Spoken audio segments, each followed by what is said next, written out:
이제 우리 다 같이 자리에서 일어나셔서 31장 찬송 부르시면서 부활절 둘째 주일 날 예배 시작하겠습니다.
우리의 마음과 욕망과 은밀한 것까지도 아시는 전능의 하나님, 성령의 감동으로 우리의 마음을 깨끗하게 하옵소서. 하나님을 온전히 사랑하고 그 거룩하신 이름을 진심으로 찬양하게 하옵소서. 주 예수 그리스도의 이름으로 기도하옵나이다. 우리가 죄 없다고 하면 이는 자신을 속이는 것이요 진리가 우리 안에 있지 않기 때문입니다. 그러나 우리가 죄를 고백하면 신실하시고 의로우신 하나님은 우리의 죄를 용서하시고 모든 불의에서 깨끗하게 해 주십니다. 지난 한 주간 우리의 삶을 돌아보면서 잠시 자신의 죄를 고백하는 시간을 갖겠습니다.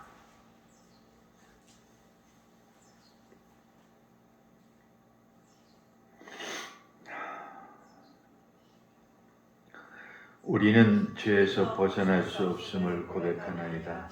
우리는 생각과 말과 행위로 죄를 지었으므로 원하는 선을 행치 아니하고 원하지 않는 악을 행하나이다. 우리는 마음을 다하여 주를 사랑하지 않았으며 내 이웃을 너무와 같이 사랑하지 않았나이다. 하나님의 아들 예수 그리스도를 주시고 우리를 불쌍히 여기소서. 우리를 용서하시고 새롭게 하옵소서. 주님 뜻 안에서 기뻐하며 주에게 걸어 하나님의 거룩하신 이름을 영원롭게 하옵소서. 전능하신 하나님 아버지께서 우리를 불쌍히 여기시고 그의 아들을 보내시사 우리의 죄를 대신하여 죽게 하셨으며 그의 공로로 우리의 죄를 사하여 주셨습니다. 그러므로 소명을 받고 안수받은 하나님의 말씀을 종인 나는 주 예수 그리스도의 명하심에 따라 여러분의 죄가 사하였음을 성부와 성자와 성령의 이름으로 선포합니다. 예, 자리에 앉으셔서 찬송가 뒤에 교독문 53번 같이 교독하겠습니다.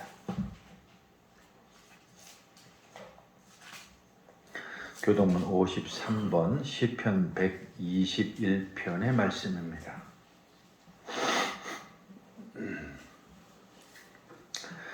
내가 산을 향하여 눈을 들리라. 나의 도움이 어디서 올까? 여호와께서 너를 실족하지 아니하게 하시며 너를 지키시는 이가 졸지 아니하시리로다. 여호와는 너를 지키시는 이시라. 여호와께서 내 오른쪽에서 내 그늘이 되시나니.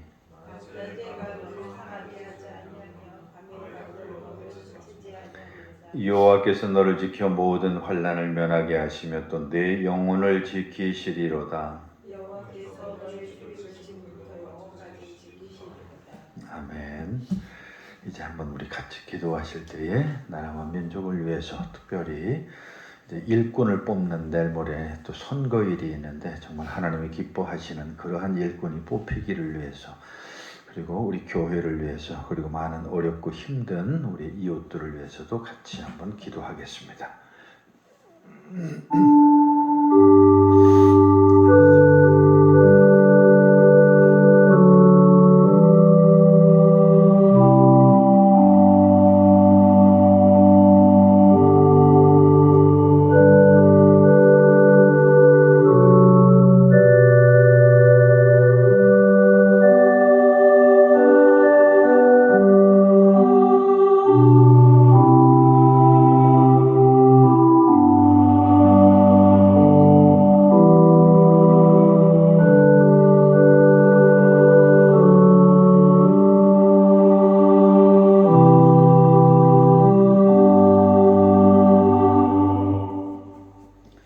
부활절 기간에는 구약 성경 대신 사도행전의 말씀을 읽습니다. 그래서 오늘은 구약 성경 봉독문으로 사도행전 4장에 있는 말씀을 보겠습니다. 신약 성경 192쪽에 있는 사도행전 4장 32절로 35절까지 말씀입니다. 신약 성경 193쪽입니다.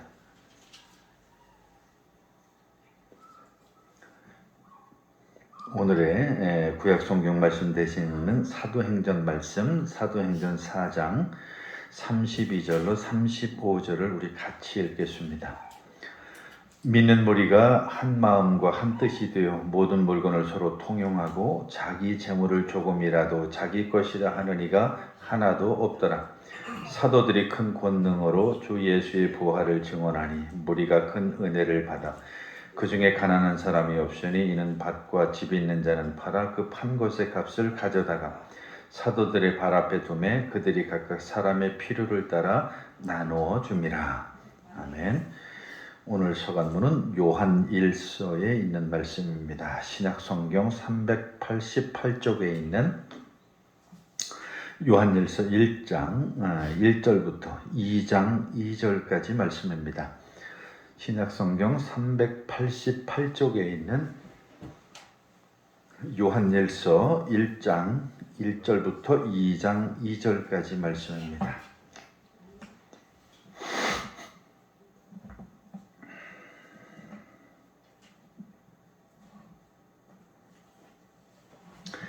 같이 보겠습니다. 태초부터 있는 생명의 말씀에 관하여는 우리가 들은 바요 눈으로 본 바요 자세히 보고 우리의 손으로 만진 바라. 이 생명이 나타내신 바된지라 이 영원한 생명을 우리가 보았고 증언하여 너희에게 전하노니 이는 아버지와 함께 계시다가 우리에게 나타내신 바 된 이시니라. 우리가 보고 들은 바를 너희에게도 전하온 너희로 우리와 사귐이 있게 하려 함이니 우리의 사귐은 아버지와 그의 아들 예수 그리스도와 더불어 누림이라. 우리가 이것을 쓰면 우리의 기쁨이 충만하게 하려 함이라. 우리가 그에게서 듣고 너희에게 전하는 소식은 이것이니 곧 하나님은 빛이시라. 그에게는 어둠이 조금도 없으시다는 것이니라. 만일 우리가 하나님과 사귐이 있다 하고 어둠에 행하면 거짓말을 하고 진리를 행하지 아니함이거니와 그가 빛 가운데 계신 것 같이 우리도 빛 가운데 행하면 우리가 서로 사귐이 있고 그 아들 예수의 피가 우리를 모든 죄에서 깨끗하게 하실 것이요 만일 우리가 죄가 없다고 말하면 스스로 속이고 또 진리가 우리 속에 있지 아니할 것이요 만일 우리가 우리의 죄를 자백하면 그는 미쁘시고 의로우사 우리 죄를 사하시며 우리를 모든 불의에서 깨끗하게 하실 것이요 만일 우리가 범죄하지 아니하였다 하면 하나님을 거짓말하는 이로 만드는 것이니 또한 그의 말씀이 우리 속에 있지 아니하니라. 나의 자녀들아 내가 이것을 너희에게 쓰면 너희로 죄를 범하지 않게 하려 함이라. 만일 누가 죄를 범하여도 아버지 앞에서 우리에게 대언자가 있으니 곧 의로우신 예수 그리스도시라. 그는 우리 죄를 위한 화목제물이니 우리만을 위한 뿐 아니요 온 세상의 죄를 위하심이라. 아멘. 486장 찬송 드리겠습니다.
같이 보실 복음서 말씀은 요한복음 20장에 있는 말씀 같이 보겠습니다. 요한복음 20장 19절로 31절까지 말씀입니다. 오늘의 복음서 말씀인 요한복음 20장 19절로 31절까지 말씀을 펴시고 자리에서 일어서시겠습니다. 오늘의 주님의 말씀을 제가 대신 여러분들에게 읽어드리도록 하겠습니다. 이날 곧 안식 후 첫날 저녁 때에 제자들이 유대인들을 두려워하여 모인 곳에 문을 닫았더니 예수께서 오사 가운데 서서 이르시되 너희에게 평강이 있을지어다. 이 말씀을 하시고 손과 옆구리를 보이시니 제자들이 주를 보고 기뻐하더라. 예수께서 또 이르시되 너희에게 평강이 있을지어다. 아버지께서 나를 보내신 것 같이 나도 너희를 보내노라. 이 말씀을 하시고 그들을 향하여 숨을 내쉬며 이르시되 성령을 받으라. 너희가 누구의 죄든지 사하면 사해질 것이요 누구의 죄든지 그대로 두면 그대로 있으리라 하시니라. 12 제자 중에 하나로서 디두모라 불리는 도마는 예수께서 오셨을 때에 함께 있지 아니한지라. 다른 제자들이 그에게 이르되 우리가 주를 보았노라 하니 도마가 이르되 내가 그의 손에 못자국을 보며 내 손가락을 그 못자국에 넣으며 내 손을 그 옆구리에 넣어보지 않고는 믿지 아니하겠노라 하니라. 요드레를 지나서 제자들이 다시 집안에 있을 때에 도마도 함께 있고 문들이 닫혔는데 예수께서 오사 가운데 서서 이르시되 너희에게 평강이 있을지어다 하시고 도마에게 이르시되 내 손가락을 이리 내밀어 내 손을 보고 내 손을 내밀어 내 옆구리에 넣어보라. 그리하여 믿음이 없는 자가 되지 말고 믿는 자가 되라.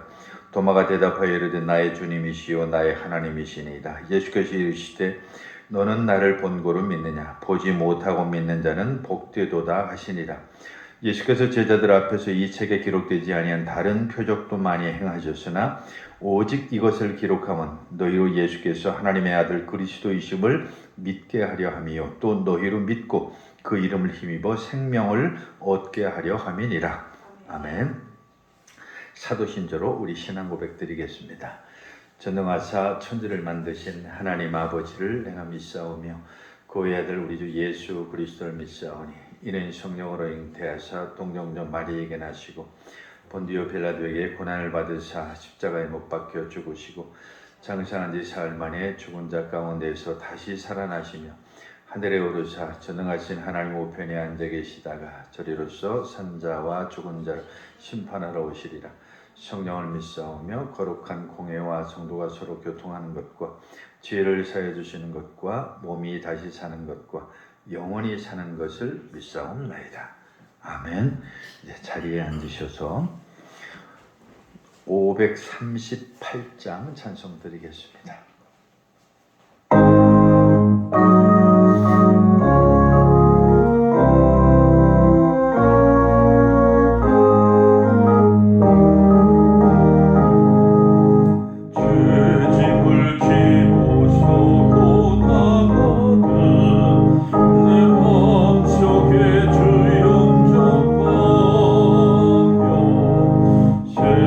사람들 길을 보다가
하나님과 우리 주 예수 그리스도로부터 오는 은혜와 평강이 오늘도 여러분과 함께 하시기를 간절히 축원합니다.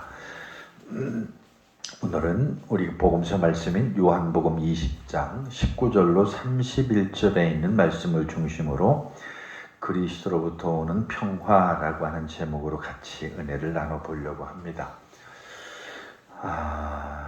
제가 어디 관광지를 갔더니 그 소원들을 써놓는 그런 그 코너가 있었습니다. 여러분도 아시겠지만 예를 들면 그런 거죠. 서울 남산을 올라가면 그 남산에 그 연인들이 잔뜩 그 열쇠를 갖다 거기다 걸어 놓는다든지 많은 이런 것도 있듯이 그 소원 나무를 하나 만들어서 거기다가 자기의 소원을 적을 수 있도록 밑에다가 메모지와 펜을 놓고 그렇게 해서 관광객들을 대상으로 한 그런 것인데, 정말 우리 한국인들이 얼마나 기복적인가, 즉 복에 대해서 민감한가라고 하는 것은 그런 데를 가보면 좀 느낄 때가 있어요. 정말이지 많은 사람들이 관광지에서 관광에 관심이 있는 것이 아니라 이 소원나무에다가 내가 소원을 써가지고 그 소원을 걸면 그래도 그게 이루어질 것이라고 하는 그 간절함이 있어서 거기에 더 사람들이 많은 관심을 가져서 정말 순식간에 거기에 주렁주렁 그 소원을 쓴 종이들이 막 쫙 늘어나는데 정말 어마어마하다라고 하는 것을 제가 한번 본 적이 있습니다. 그런데 궁금하니까 도대체 무슨 내용을 저기다 이렇게 많이 썼을까라고 하는 것을 이렇게 쭉 봤더니 한 3가지 정도 되는 것 같아. 그 중에 하나가 이제 첫째는 제일 많은 게 그 가족 건강에 대한 얘기가 제일 많아요. 건강했으면 좋겠다. 가족들이 건강했으면 좋겠다라고 하는 소원을 제일 많이 했고, 두 번째는 당연히 우리가 짐작할 수 있듯이 돈을 많이 벌었으면 좋겠다. 부자가 되었으면 좋겠다. 그리고 그 중에 아주 굉장히 많은 사람들이 뭐라고 거기다 적어놨느냐면 로또 당첨되게 해달라고. 근데 우리가 로또를 사서 안 되는 이유가 바로 그런 것 같아요. 너무 많은 사람들이 이제 실제 큰 돈이라고 하는 것은 우리 보통 사람들이 만진다라고 하는 건 참 어렵죠. 우리 보통 사람들은 한 달 월급을 받으면 그게 얼마가 됐든지 거기서 쪼개서 무슨 적금을 들고 또 그것을 10개월, 1년짜리 또 길게는 3년짜리 이렇게 해서 고작 타봐야 1,000만 원, 2,000만 원 이렇게 모아서 결국은 한 5년, 10년 돼서 몇 억을 모으니 어쩌니 이런 얘기 하는데, 사실 돈 한꺼번에 한탕으로 버는 사람들이 우리 사회는 사실 의외로 많죠. 그 중에 하나가 이제 복권도 되겠죠. 복권은 한 번 당첨되면 이번에 어젠가 제가 온라인을 봤더니 복권 1등을 5개를 한 사람이 당첨을 한 게 그게 나오더라고요. 1등 한 사람은 저 밑에 지방 어디 사람이라고 나오는데 그 1등을 한 사람이 그 번호가 5개를 적었는데 그 5개가 다 맞은 거예요. 같은 번호를 5개 적었겠죠. 복권 5장을 사가지고 5개를 똑같이 적었으니까 이제 5개가 맞았는데 거기 보니까 세금 제하기 전에 75억이에요.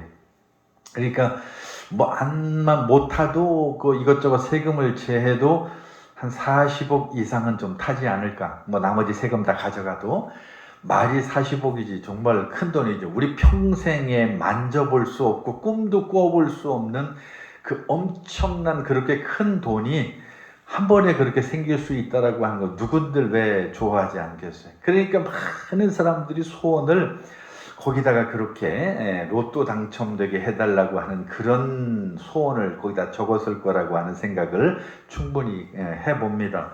그러니까 전혀 그게 잘못됐다거나 그럴 건 아니죠. 우리 사회에서 어떻게 그렇게 큰 돈을 벌어서 우리가 뭔가를 해볼 수 있는 그 방법이 별로 없으니까, 특히 요즘에 우리가 결혼을 안 한다, 아이를 안 낳는다 하는 그런 이유도 사실 따지고 보면 그런 것들하고 무관한 게 아니기 때문에 더 그런 것 같아요. 그런데 우리가 여기서 굉장히 중요한 거 한 가지를 놓치는 게 있어요. 사람들은 그러한 많은 부자가 되고 돈을 많이 벌고 1억 천금을 가지고 하는 이런 것들을 원하지만 도대체 그게 우리의 목적인가? 라고 이렇게 물어본다고 한다면 그게 인생의 목적이 될 수는 없는 거예요. 한번 우리가 그런 질문을 스스로에게 한번 해보면 딱 답이 나와요. 예를 들면 그런 거예요. 여기 지금 뭐 100억이 있다고 쳐요. 그리고 이쪽에는 사실 100억은 없지만 그냥 열심히 먹고 사는데 그냥 그런 정도예요. 근데 이 100억이 있는 사람은 늘 불안해. 늘 공포에 떨어. 늘 걱정이 수두룩해. 근데 이쪽에 돈은 없지만 그래도 돈 없는 그 가정이 그래도 열심히 먹고 살고 이렇게 하면서 화목하고 웃음이 넘치고 행복하고 하는 이런 가정을 꾸려간다고. 그러면 여러분 100억을 선택하겠어요? 아니면 이 화목한 가정을 선택하겠어요? 사실 많은 사람들이 거기서 착각을 하는 거예요. 내가 그 100억이 있으면 행복해질 것이고 그 100억이 나를 행복하게 만들 것이라고 그렇게 착각을 하는 거죠. 그래서 모든 사람이 그 돈을 버는 이유도 바로 그런 거예요. 진짜 우리 삶에서 그 돈이라고 하는 것이 우리 행복의 여러 가지 많은 조건을 유리하게 해주는 것은 맞아요. 그것은 우리가 틀렸다고 얘기할 수는 없죠. 예를 들면 그런 거죠. 내가 지금 뭔가 간절히 갖고 싶은 게 있어요. 내가 간절히 갖고 싶은 게 있는데 그 간절히 갖고 싶은 거를 돈이 있다고 한다면 내가 그 돈을 가지고서 내가 그걸 살 수 있으니까, 구할 수 있으니까 적어도 그것을 내가 구한다는 차원에서는 행복한 게 맞죠. 당연히 내가 필요한 것들을 그때그때 구할 수 있으니까. 예를 들면 가난한 사람들은 어디 맛있는 음식점 앞을 지나가다가도 내 호주머니 사정을 뒤져보고 내 형편이 맞지 않으면 그 음식점에 들어가지 못하죠. 그러나 돈이 많은 사람들은 그 음식점의 가격이 얼마인가를 따지지 않고 과감히 들어가서 자기가 먹고 싶은 것을 먹죠. 마찬가지로 내가 사고 싶은 멋진 옷이 하나가 지금 쇼인되어 있어요. 가난한 사람들은 내가 저 옷을 참 나에게 잘 어울릴 것 같다고 생각을 하지만 그 잘 어울릴 것 같은 그 옷을 사기에는 내 호주머니를 뒤져보니까 역시 형편이 되질 않으니까 그것을 참아요. 그러니까 그건 굉장히 마음 아픈 일이죠. 그러나 돈이 많은 사람들은 그러한 가격에 상관없이 그 옷이 100만 원이든 200만 원이든 자기가 입고 싶은 것을 그 돈을 지불하고 구할 수 있다라고 하는 그런 차원에서는 이 돈이라고 하는 것이 우리의 행복의 필요 조건 정도는 맞다라고 하는 얘기죠. 그러나 우리가 분명하게 알아야 될 한 가지 사실이 있는데 내가 먹고 싶은 것을 먹고 내가 입고 싶은 그 옷을 샀다고 그 사람이 행복하냐라고 하는 데는 사실 그렇지 않다는 거예요. 근데 사람들은 착각을 해요. 내가 먹고 싶은 것을 먹고 내가 입고 싶은 옷을 과감하게 살 수 있다라고 하는 그런 것들이 나를 행복하게 만든다고 그렇게 착각하는 거예요. 물론 그 순간 그리고 그 옷을 입었을 때와 그 음식을 먹는 그 순간이 행복한 거에 대해서는 우리는 부정할 필요는 없죠. 그러나 그 순간이 우리 평생하고는 비교할 수 없는 거라는 거예요. 설령 내가 그 먹고 싶은 맛있는 내 음식을 내 호주머니 사정이 풍부하고 내 돈이 많으니까 그 음식점에서 그 음식을 다 먹고 그리고 내가 입고 싶은 옷을 딱 쇼윈도를 부어서 내 호주머니 사정 고려하지 않고 내가 넉넉하니까 부자니까 그 옷을 사 입었다고 치자고요. 근데 만약에 그 사람이 그러한 물질과 그러한 여러 가지 돈의 구애를 받지 않는 사람인데도 불구하고 건강에 문제가 있다고 한다면 어떻게 되겠어요? 행복할 수가 없는 거예요. 그런 사람, 그런 부자인데도 불구하고 집에 가서 그 집이 화목하지 못하다고 한다면 어떡할 거예요? 그건 불행한 거죠. 그렇게 돈이 많다고 함에도 불구하고 그 돈 많은 사람의 마음속에 끊임없는 걱정과 근심으로 가득 차 있다고 한다면 그렇다고 한다면 그게 무슨 행복이겠냐는 거죠. 사람들은 착각을 해요.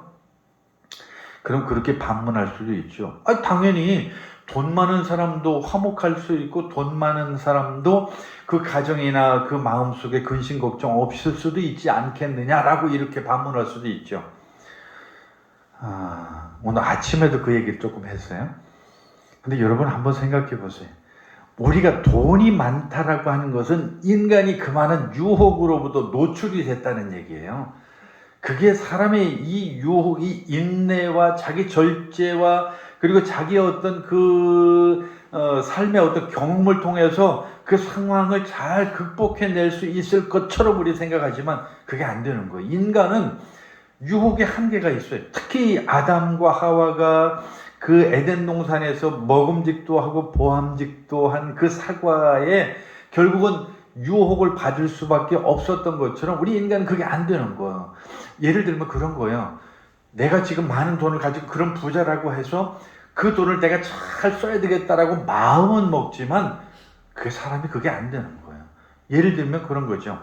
내가 많은 것을 가지고 있는 그런 부자라고 한다면 어떤 상황에든지 그 유혹에 노출이 되고, 그리고 주변에서 또 많은 사람들이 그것을 위해서 달려들고, 또 많은 사람들이 그것 때문에 많이 피곤해져. 특히 뭐 우리가 명절 때 그런 얘기를 자주 하지만 돈 많은 집에서 명절날 화목한 집 본 적 없죠.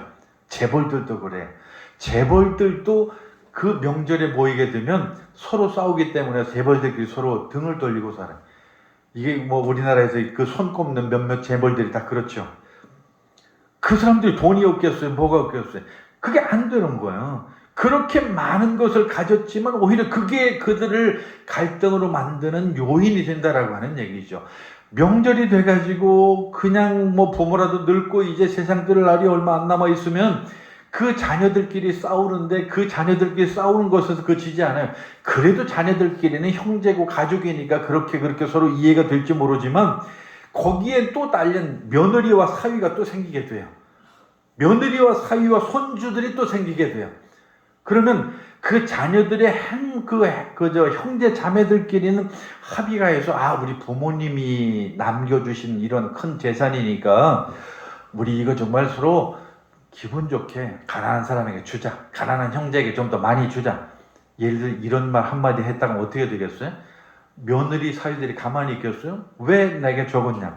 왜 저쪽은 많이 주냐고. 왜 좋은 땅 주냐고. 왜 우리는 나쁜 땅 주냐고. 그렇게 해서 결국 싸움이 안 나는 그런 가정이 없어요. 제가 이거 하나의 비근한 짧은 예를 들어서 그렇지, 돈이 일만 악의 근원이라고 하는 성경의 말씀이 바로 그래서 우리에게 나오는 거예요. 그 유혹을 이겨낼 방법이 없어요. 예를 들어서 한번 생각해 보자고요. 내가 지금 아까 단순하게 무슨 내가 먹고 싶은 음식을 먹고 내가 입고 싶은 그 옷을 산다는 작은 예를 들었지만, 예를 들면 그런 거예요. 사람이 내가 돈이 많아지면 사업을 하고 싶은 욕심이 생겨요. 주변에 많은 사람이 이거 하면 떼돈 벌 수 있다고. 예를 들어서 내가 100억을 갖고 있으면 100억이면 내가 가만히 있어도 먹고 살아. 그냥 은행에 그 돈만 넣어놔도 내가 그냥 이자로 먹고 살아. 근데 사람의 욕심이 그게 안 된다니까요. 불가능해요. 주변에서 이 100억이면 여기다 투자하면 1년 후, 2년 후에 150억이 되고 200억이 된다라고 하는 게 솔깃하게 들어오는 거야. 결국은 다 털어놓는 거죠. 조금 전에 아침에 얘기하다가 저희 앞에 새로 생긴 또 음식점 얘기가 또 나왔어요. 거기 우리 하성에 가는 길에 새로 음식점이 또 바뀌었는데, 그 정도 투자하려면 인테리어까지 해서 보통 한 1억이 또 든대. 그러니까 그렇게 큰 돈을 투자했는데 사실 거기 얼마나 버틸는지 저도 모르겠어요. 지금 몇 번을 바뀌었는지 모르겠어요. 그 잘 됐으면 좋겠지만 또 그런 식이 되면 그 사람도 나름대로 그것을 할 때는 자기 계산이 왜 없겠어요. 지금까지 그 가게가 여러 번 바뀌었는데 그 가게를 하는 사람마다 그냥 심심풀이로 한 사람은 아무도 없을 거라고. 적어도 내가 내 인생을 걸고 내 쌈짓돈까지 다 끌어모으고 그것도 모자라서 어떤 사람들은 빚까지 내가지고 그냥 있는 돈 없는 돈 가지고 거기다가 다 투자해서 그렇게 한 사람도 있을 거라고. 그 유혹을 못 이기는 거예요. 사람이 참 그 유혹이 안 되는 거예요. 단순한 음식, 내가 식당에 가서 먹고 싶은 음식, 내가 입고 싶은 옷, 이 정도가 아니에요. 우리는 그게 안 되는, 인간이 그게 불가능해요. 내가 아무리 철저하게 자기 절제를 한다고 해도 그게 안 되는 거예요. 그 유혹이 우리에게 참 힘든 거죠. 그래서 결론은 그거예요. 내가 형편이 어찌 되었든지 간에 가장 중요한 것은 내 마음이 편해야 되는 거예요. 내가 행복해야 되는 거예요. 내 마음속에 여유가 있어야 되는 거예요. 내가 비록 남들 먹는 비싼 음식, 그리고 남들이 입는 좋은 옷은 입지 않아도 내 마음이 즐거우면 그까짓 게 뭐가 그렇게 중요해요? 아무것도 아니죠. 우리는 가끔 그렇게 착각 속에 살아가는데 참 안타깝게도 진짜 중요한 우리 삶의 평화, 삶의 평안 다 같은 말이죠. 그런 것들을 간과하게 된다라고 하는 얘기예요. 바로 오늘 우리가 같이 읽은 복음서 말씀이 그 내용인데, 다른 말로 하면 예수님이 지금 십자가 달려 돌아가셨어요. 그러니까 예수님을 따라다니던 제자들이 황당해진 거예요. 저분이 무슨 그 유대인의 왕이 될 줄 알고 막 그 왕이 되면 나도 한 자리 하려고 마음속에 다 꿈꾸고 있었는데, 졸지에 이 양반이 십자가에 달 돌아가시고 나니까 이게 도대체 뭐야? 닭 쫓던 게 지붕 쳐다보는 격으로 황당해진 거죠. 그러니까 이걸 너무 어이가 없어진 거예요. 그리고 나서 예수님 딱 돌아가시자마자 이 제자들끼리 같이 지금 모여 있어요. 이제 큰일 났어요. 그동안에 예수님을 십자가에 달았던 그 사람들이 만약 자기들을 찾아내면 자기들도 죽은 목숨이죠. 보나마나 저 사람들이 가만 놔두겠어요? 아, 저놈들이 저거 예수 따라다니던 저 사람들이라고 얘기하면서 가만 놔두겠냐고. 그러니까 막 지금 서로 마음이 동요하고 불안하고 의심하고 완전히 절망 속에서 문을 딱 걸어 잠그고 나름대로 이렇게 저렇게 그냥 어떻게든 다른 사람들 들키지 않으려고 지금 숨어 있는 그런 상황이 바로 오늘 본문인데, 그런 상황 속에서 부활하신 예수님이 이제 나타나시는 그런 이야기죠. 사실 이 예수님이 돌아가시고 지금 예수님이 나타나시기 전까지 그 며칠 상관이지만, 그 예수님이 다시 사신 그 부활하시기 전까지 그 며칠 동안 그들은 정말 가시방석 같았을 거예요. 이거 우리도 죽었구나. 이제 우리도 끝났다. 우리도 잡혔다 하면 이제 모든 우리 인생이 이제 뭐 종쳤다. 뭐 이렇게밖에 얘기할 수 없는 그런 상황 속에서 불안에 떨고 있는, 그런 문을 잠그고 그들끼리 참 어떻게 하면 이제 우리가 살까라고 하는 고민 속에 빠져 있는 그런 상황이에요. 그런데 사실은 그들이 소문을 듣긴 왜 안 들었겠어요. 우리가 지난주에도 읽었고 지난 부활절 그 전에도 읽었지만, 그 예수님께서 돌아가셨던 그 무덤에 갔던 그 여인들과 베드로와 요한과 그 예수님을 직접 보았던 그 증인들, 엠마오의 그 두 제자까지, 그랬는데도 불구하고 예수님이 다시 살아나셨다라고 하는 그 소문을 들었는데도 불구하고 믿음이 없었던 거죠. 아이고, 어떻게 죽은 사람이 다시 어떻게 살아나? 그래도 그렇지. 역시 우리는 괜히 예수님이라고 하는 그분 쫓아다니다가 우리 인생 망했어. 이렇게 생각하면서 이제 완전히 두려움과 공포에 떨고 있는 그런 상황이라고 하는 것을 우리가 지금 알 수가 있죠. 마음이 불안해요. 근심이 돼요. 염려가 돼요. 정말 이 사람들에게 필요한 게 뭐겠어요? 오늘 예수님께서 바로 우리에게 똑같은 말씀을 하는 거예요. 우리 인생이라고 하는 게 그래요. 끊임없이 우리에게 부자든 가난한 자든 우리 마음에 근심과 걱정이 없는 사람은 없어요. 우리가 볼 때 저 사람이 맨날 웃고 다니고 그냥 돈도 많은 것 같고 아주 대단히 넉넉하고 좋은 차도 타고 다니고 아주 노는 물이 벌써 우리하고 다르다 이렇게 싶어도 이렇게 가만히 그 내막을 들여다보면 안 그래요. 오히려 그런 사람들이 더 불안하고 더 걱정이 많고 더 염려가 많은 거예요. 오히려 제일 세상에서 편안한 사람이 누군지 아세요? 아무것도 없는 거, 잃을 게 없는 사람이 제일 편안한 사람이에요. 잃을 게 없는 사람처럼 편안한 건 없는 거예요. 이 세상에서 많이 가진 사람이 편한 게 아니라 내가 더 이상 아무 잃을 게 없는데 더 이상 뭐가 내가 걱정이 있게 뭐가 있어요. 염려할 게 뭐가 있어요. 바로 그런 거예요. 그렇게 두려움에 떨고 공포에 떨고, 그리고 정말 아주 어떻게 하면 우리가 목숨을 부지할 수 있을까 고민하던 그런 때에 바로 예수님이 그들 앞에 딱 하고 나타나는 거예요.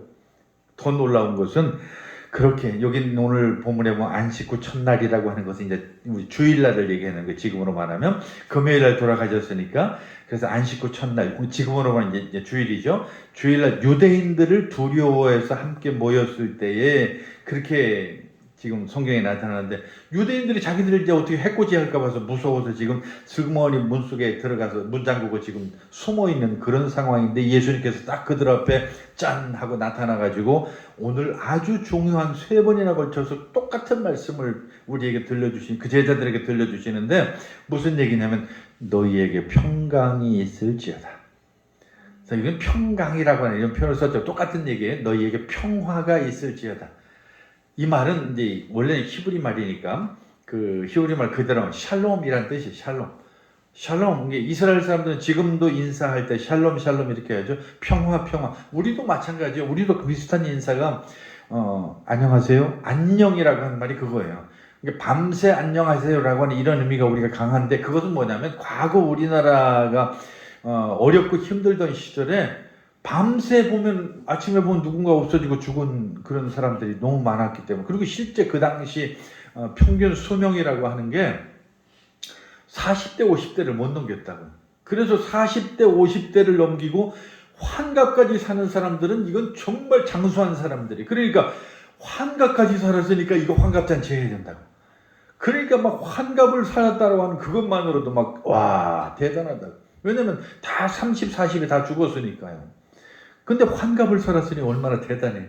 근데 요즘엔 70, 80을 살아도 이제는 아무도 뭐 오래 살았다 소리도 안 하고, 심지어 옛날에는 100세 사는 게 그렇게 대단하고 막 온 동네 소문이 나고, 예를 들어서 우리 지역에 무슨 100세 넘은 분이 있다 그럼 막 온 군데 다 소문이 나가지고 그 비결이 뭔가 이렇게 궁금해하는데, 지금은 100세 이상을 살았다고 해도 누구 하나 신기하게 생각지도 않아요. 뭐 그러려니 이렇게 생각을 하는 거죠. 어쨌든 그러한 그들 앞에 공포에 떨고 근심에 떨고 걱정 속에서 이제는 우리는 죽었구나 하면서 막 오돌오돌 그냥 두려워하고 있는 그들 앞에 예수님이 나타나셔서 하신 말씀은 너희에게 평화가 있으라, 너희에게 평강이 있을지어다. 그러니까 이 말은 다른 말로 하면 그런 거예요. 너희 마음이 편안해지기를 내가 원하마 라고 하면서 그것을 확신을 주시는 거예요. 이보다 더 큰 선물이 어디 있어요? 너 돈 필요해? 내가 얼마 줄게. 이런 게 아니에요. 그 돈은 잠깐 있다 사라지는 거지만 내 마음의 평화라고 하는 것은 그게 정말 좋은 거예요. 그래서 이미 우리는 그것을 우리 과거에 그 선비정신이라고 하는 이런 데서도 많이 우리가 들어서 알고 있죠. 예를 들면 옛날에 선비들이 안빈낙도라고 그래가지고 아무것도 가진 것이 없지만 그 산속에 들어가서 나물 먹고 물 마시면서 그렇게 행복하게 그냥 편안하게 살았던 그런 인생이 참 아름다웠게 우리에게 지금 묘사가 되는데, 지금도 마찬가지예요. 오늘 우리가 사는 세대도 여전히 진짜 우리에게 필요한 것은 돈이 아니라 평화예요. 평화. 내 마음이 편한 것보다 더 좋은 게 어디 있어요. 근심과 걱정이 없는 삶이면 내가 돈이 좀 없으면 어때? 내가 좀 다른 사람 먹는 것처럼 좋은 걸 먹지 못하고 조금 싼 걸 먹으면 뭐가 어떻고, 다른 사람이 입는 고급 옷을 입지 않고 내가 조금 싼 시장 옷을 입으면 그게 뭐가 어떠냐는 얘기죠. 가끔 제가 이 이야기는 좀 우스갯소리이기도 한데, 저 같은 경우는 직구 같은 거 해서 이렇게 많이 그 옷도 사고 이러는데, 제가 이제 그 중국에 직구한 요즘 청바지가 10,000원짜리 청바지가 있어요. 제가 가끔 이제 여기저기 사람들 만나면 청바지 잘 어울린다고 그러면, 예를 들어서 그런 거죠. 사람 이거 내가 10만 원 주고 산 거야 그러면은 역시 10만 원짜리니까 그렇지. 근데 그게 내가 나중에 10,000원짜리라고 그러면 얼마나 그 실망하겠어요. 그 사람들의 사고는 이미 돈으로 굳어져 있고 돈으로 사람을 판단하고 돈으로 모든 가치를 매기는 사람들이기 때문에 그 돈의 가치가 떨어지는 그 순간 그게 화창해 보이는 거예요. 그러니까 그런 사람들에게 늘 돈이라고 하는 것은 늘 스트레스고 늘 없으면 내가 움츠러드는 거야. 그렇지 않아요. 내가 뭘 먹든지 무엇을 입든지 내 자존감이 높으면 하나도 부끄러울 것이 없고, 남들이 나를 어떻게 보든지 말든지 그게 나한테 그렇게 중요한 게 아닌 거예요. 그냥 내가 당당하고 내가 그냥 열심히 그냥 남한테 피해 주지 않고 살 수 있다고 한다면 그게 가장 최선인 거죠. 그래서 내 마음이 편하면 이 다른 게 또 같이 편해져. 그 세상이 참 그런 거예요. 원리가. 내가 마음이 편하고 내가 즐거우면 다른 것도 즐거운 거예요. 내가 마음이 편하면 직장에 나가도 즐겁고 친구를 만나도 즐겁고 그리고 일을 해도 즐겁고, 내가 마음이 편하면 그런 거예요. 그런데 내 마음이 불안하고 내 마음이 걱정이 되면 뭐를 해도 그게 불안해. 뭐를 해도 마음이 편치 않아. 그러니까 그게 돈하고는 아무 상관이 없는 거예요. 근데 사람들은 착각하기를 그 돈이 그렇게 만들어 준다고 착각을 하지만 아니라는 거죠. 절대 그럴 수 없는 거예요. 그래서 예수님께서 제자들에게 평화가 있을지어다, 너희에게 평안을 주노라 라고 이렇게 말씀함으로 말미암아 그 제자들이 두려움에 떨고 있는 그 상황, 그 어려움 속에서 그들의 마음속에 참된 평화를 선물해 주는 것을 보게 됩니다. 바로 하나님의 놀라운 선물이 바로 그 평화라고 하는 거예요. 그 평화가 그 평안이 저와 여러분을 통해서 늘 함께 할 수 있기를 축원합니다. 그런데 이제 문제가 생겼어요. 그 자리에 함께 없던 예수님의 제자 중에 도마라고 하는 친구가 있었어요. 그 도마라고 하는 제자는 그 자리에 없었기 때문에 제자들이 야 우리 예수님 만났어. 예수님께서 우리에 오셔가지고 그 평화라고 하는 선물을 주고 가셨어야 했는데 도마가 그런 거예요. 나는 내가 보기 전에 난 못 믿어. 내가 손으로 예수님께 십자가 달려 죽으실 때에 그 옆구리에 창자국도 있고 손에 못자국도 있는데 그거 내가 만져보기 전에는 나는 믿을 수 없다고. 그때의 그 도마를 향해서도 역시 예수님께서 나타나셔서 자 봐라 도마야 이리 와서 네가 그 의심하는 내 손의 못자국을 보고 네 손을 내 옆구리에 넣어가지고 내가 그 창에 찔린 그 창의 자국을 네가 직접 만져보고 확인해봐라. 그러면서 하신 그 유명한 말씀이 있죠. 보고서 믿는 자보다 보지 않고 믿는 자가 더 복되도다 라고 하는 이 말씀을 하는 거예요. 그래서 우리 믿음이라고 하는 게 바로 그런 차원에서 우리에게 이야기를 하는 거죠. 그런데 사람들이 참 어떤 의미에서 보면 그런 평화를 우리가 누려야 되는데도 불구하고 그런 평화에 대해서 관심이 있는 게 아니라 끊임없이 물질을 더 많이 가지려고 그러고 더 좋은 것을 소유하려고 하고 이 속에서 평화를 찾으려고 하니 그 평화가 내 것이 되는 얘기죠. 안 되는 거예요 절대로. 그런 가치가 지배하는 사회니까 우리가 그 속에서 사실 좀 힘든 면도 없지 않아 있으리라고 생각을 해요. 왜냐하면 내가 그런 생각을 가졌는데도 불구하고 남들이 내가 다른 사람들의 기준에 못 미치는 어떤 것을 하고 다니면 나를 업신 여기는 것처럼 느껴질 뿐만 아니라 때로는 그런 것 때문에 내가 불이익을 당할 수 있는 그런 사회를 우리는 살아가기 때문에 그런 면에서 참 안타깝고 아쉬운 점이 있기는 있죠. 그렇다고 해서 우리가 그런 것을 바꿀 생각을 해야지 그런 속에서 내가 그걸 맞춰가려고 생각하면 이 사회가 점점 더 나빠질 수밖에 없는 거죠. 오늘 예수님께서 그 제자들을 찾아오셔서 그렇게 3번씩이나 그것도 반복해서 내가 너희에게 평화를 주노라. 내가 너희에게 평화를 줄게. 내가 너희 그 마음에 그 괴롭고 힘들고 고통스럽고 걱정스러운 그 마음에 내가 평화를 내가 너희에게 줄 테니까 이제 더 이상 그러한 고통과 염려와 걱정과 근심 속에서 이제는 벗어나도 돼 라고 이렇게 얘기하는 거예요. 그게 바로 예수님의 약속이고 오늘 저나 여러분을 통해서도 똑같이 찾아오셔서 그렇게 말씀하시는 거예요. 내가 너에게 평화를 줄게. 걱정하지 마. 내가 너에게 참된 평화를 선물하는 거니까 너희가 그 평화를 너희 것으로 만들고 이 세상에서 편안해져라, 평화로워져라 라고 하는 게 바로 예수님의 약속이라고 하는 사실이죠. 바로 그게 우리가 예수 믿는 사람들의 가장 큰 복이라고 생각이 됩니다. 오늘 저는 여러분이 예수를 믿고 그리고 예수님께서 우리에게 그리고 저와 여러분들에게 말씀하시는 내가 너희에게 평화를 주노라 라고 했던 그 제자들에게 하셨던 그 말씀이 곧 우리에게 하시는 말씀이라고 하는 것을 기억하고 오늘 저나 여러분의 삶이 그 예수님 주시는 그 평화로 가득 찬 그런 평화로운 삶이 되시기를 간절히 축원합니다.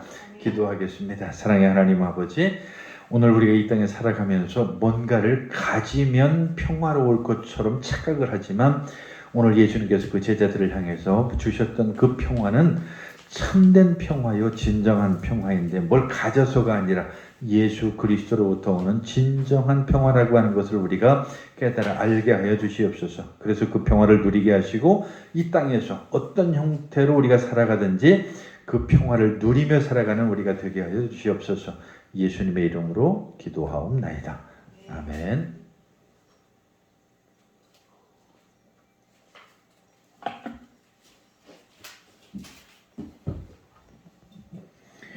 이제 우리 419장 찬송 부르면서 봉헌 드리겠습니다.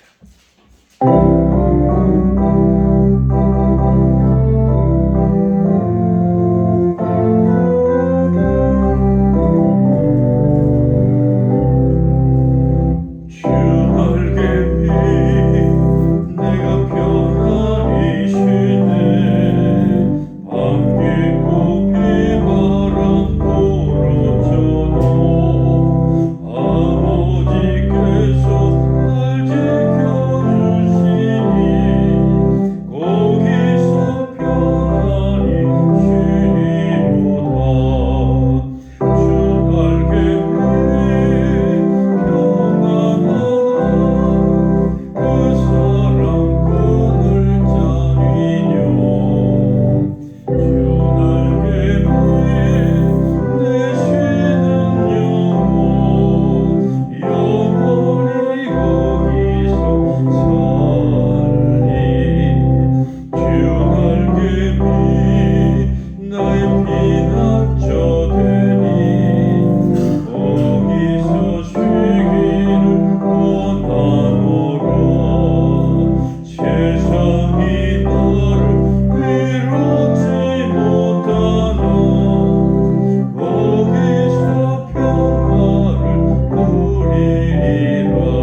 아버지, 오늘 주께서 우리에게 제자들에게 주셨던 것처럼 너희에게 평안을 주노라 하시면서 참된 평안을 우리에게 선물해 주셨는데, 아직도 세상에 많은 소유에 집착하고 그리고 세상 사람들이 추구하는 것들에 몰입이 되어서 참된 평화를 누리지 못하는 우리의 잘못을 용서하시고 참된 평화를 누리게 하여 주시옵소서.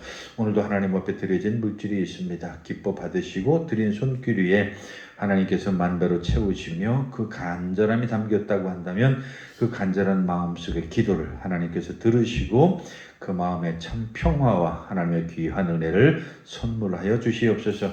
드리지 못한 손길에 더 큰 믿음도 허락하여 주시옵시고 날마다 하나님께서 사랑하시는 이전을 통하여 물질로 어려움 당하지 아니하도록 채워 주시옵소서. 예수님의 이름으로 감사하며 기도하옵나이다. 아멘. 예, 주보 뒤에 광고 참고하시기를 바라겠고요. 예, 나는 드디어 베트남에서 한 달이 벌써 넘었어요. 입국을 무사히 감사하게 잘 했습니다. 감사드립니다. 이제 우리 다 같이 자리에서 일어나셔서 1장 찬송 부르시고 축도로 마치겠습니다.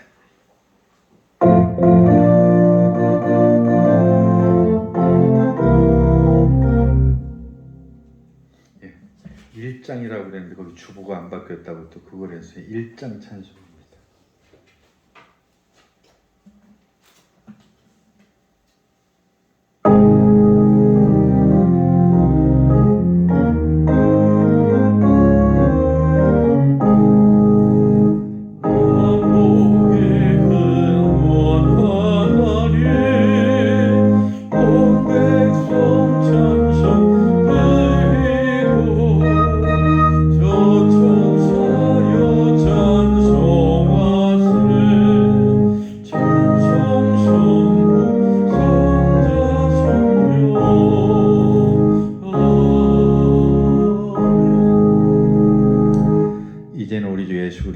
크신 은혜와 하나님 아버지의 극진하신 사랑과 성령의 감동 감화 교통하심이 이제 주께서 주시는 참된 평화를 누리며 그 평화 속에서 참된 행복을 갖기 원하는 사랑하는 모든 성도들 머리 위에 이제부터 영원까지 함께 하시기를 간절히 축원하옵나이다.